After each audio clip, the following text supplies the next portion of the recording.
Welcome to my studio. This is part 2 of a painting of a black and white dog in pastel. In part 1, I showed you how to use a proportional scale to enlarge your image.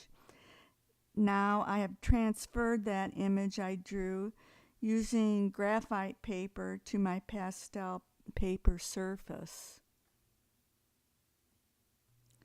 I am using a UArt sanded paper that is a 600 grit surface that will hold several layers of pastel color. The 600 grits is suitable for fine line drawings and accepts water or alcohol very nicely. I'm using a combination of Prismacolor new pastel sticks, which are a medium firm pastel, and they're small and they work great for filling in smaller areas. I'm using pastel pencils that include Carbothello, Pitt Pastels, and DeWert Pastels. As I begin my drawing, I start by applying a layer of black to the dark areas of the dog. I press lightly with the pastel sticks so I don't fill the tooth of the paper too quickly. After I have laid down some color to the dog's face, I like to focus on the eyes of the dog first because the eyes seem to bring the painting to life. I will zoom in a little closer to the eyes for you to see. I always define the outline of the eyes with my black pastel pencil first. Then I add the brown color to the eyes with shades of lighter browns and highlights to define them.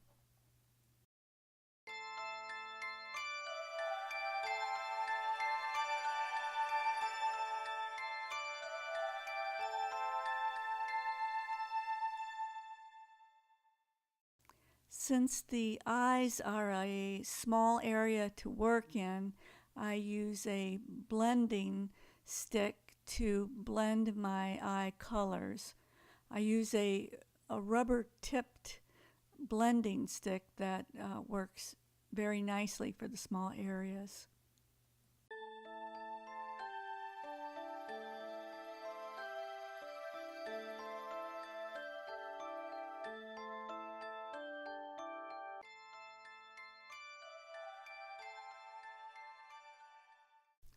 Once I'm satisfied with the development of the dog's eyes, I add some highlights to the corner of the eyes and soften some of the lighter colors in the dog's eyes.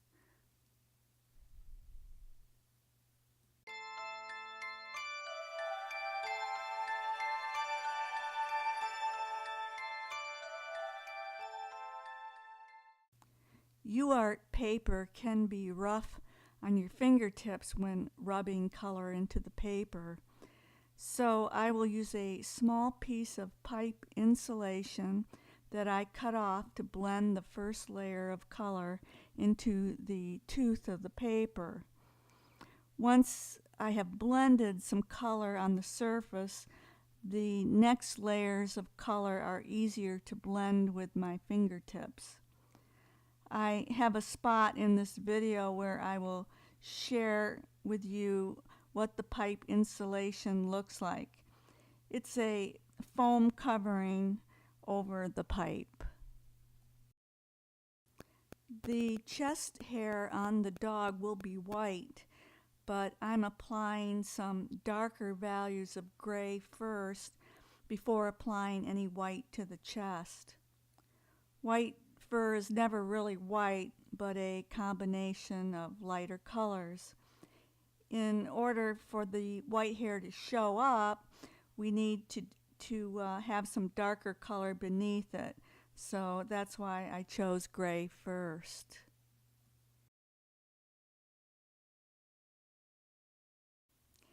Since this is a time-lapse video, I will periodically throughout it add my comments to help clarify my process and techniques to create texture and softness of the body of the dog. So please continue to follow along.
I will develop his nose some more.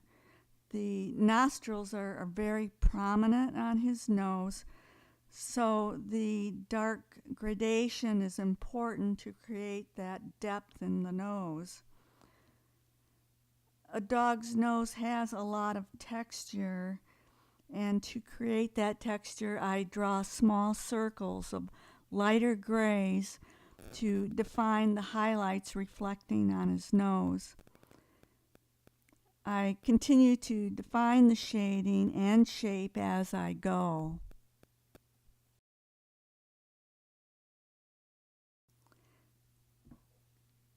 This dog has an interesting skin colors of pink and white inside the nostril areas that are a unique characteristic of his face. I will shade his nose some more, adding more black, and I will also come back to it as I develop the fur around his nose.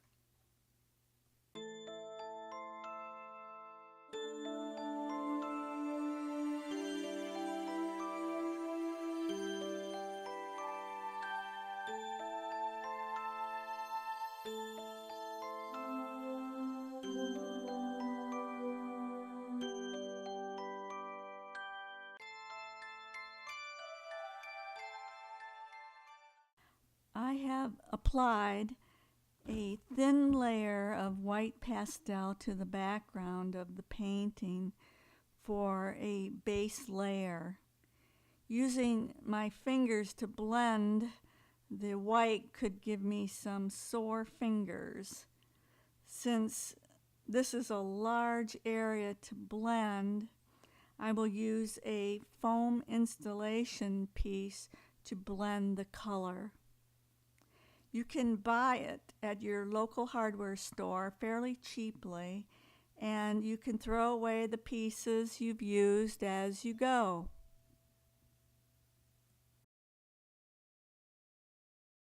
Since the foam insulation is round, I usually cut it in half, and then I use one piece of it to begin blending the white background.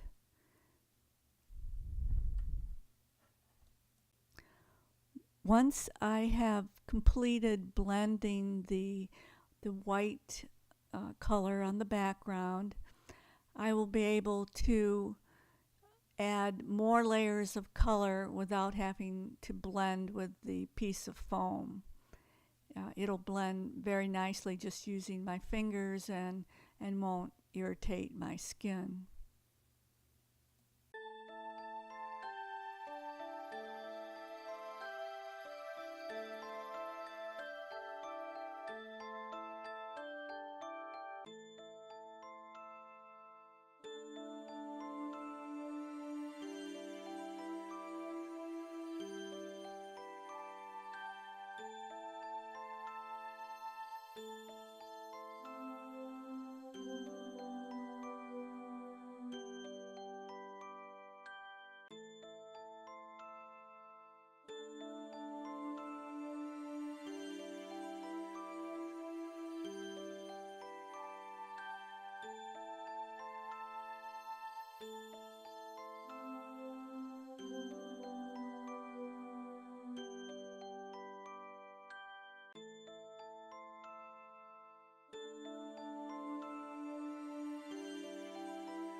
Now that I have finished the background of this portrait, I can continue to develop the shading and fur of the dog's body. I always wait to add fur details until the background is complete. Much of the fur extends into the background, so it's important to have it finished.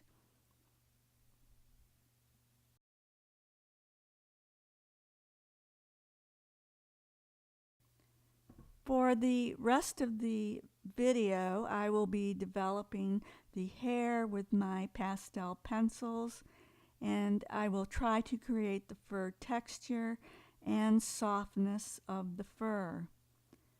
So I will stop my dialogue for the rest of this tutorial and let you follow along.